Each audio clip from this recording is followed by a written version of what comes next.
7 decades ago on this specific day, the residents of Sophiatown in Johannesburg woke up to an unexpected visit from the apartheid army, forcing them to move from their homes and the community that they created to areas that were foreign to them.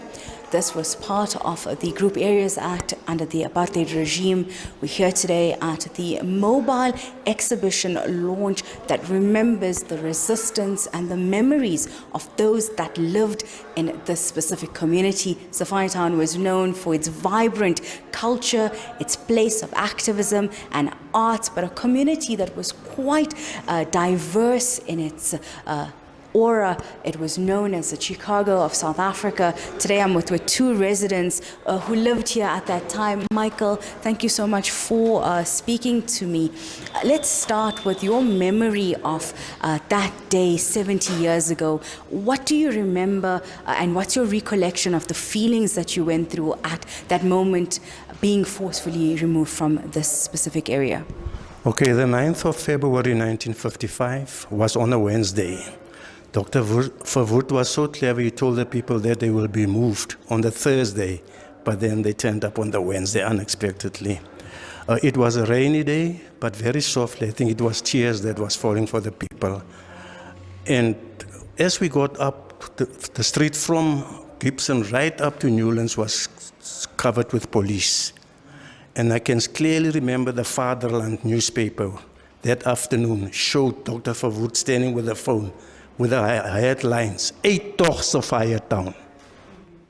And now looking back 70 years later, has Sophiatown ever, gone back to what it was and the space that it had and the memories that it had?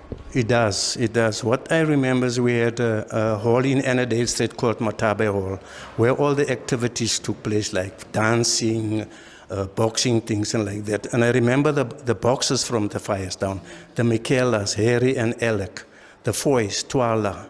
And I remember the brass bands playing every Sunday evening from Annandale up to Gertie Street. And as they go along, people join them and they all started clapping and kudum, kudum, hele, kudum, kudum, kudum. How important are exhibitions like today and commemorations like today for the youth of South Africa and as we look forward into the future? Well, I can tell the youth that they missed out a lot, because that time it was time of education. Everybody used to read, the schools were there were evening schools for people who couldn't go to the day schools. So that's really what I think the youth are missing out today. Thank you so much. That was one of the residents recollecting their moments, really describing that day, that Wednesday morning, saying it was softly raining. The area of Sophiatown was memorialized and remembered by writings of many different writers and poets, Don Mattera being one of them. And many of us know of Sophiatown through that words that we remember. And I want to bring in the sister of Don Mattera, Grace. Thank you so much for speaking to us. Let's start with your recollection of life here in Sophiatown and what was it like pre-1955? Pre-1955, what I can remember is that I was 10 years old at the time, and there was love in the community. Black, white, all the nations, Indians, Chinese people. And what happened here, we can never forget it. They've destroyed a way of life for a special breed of people. People from Sophiatown. No caliber. We were people living together and enjoying life. I remember as a small child, I was 10 years old, and this big guy came, Madiba. They used to call us Stapora because my grandfather was Italian. I sat on his shoulder. I don't know what happened to that vulture. In a protest against Mr. Verwoerd and his big guns and his big trucks. But they put us out in any case, or we would all have perished that day.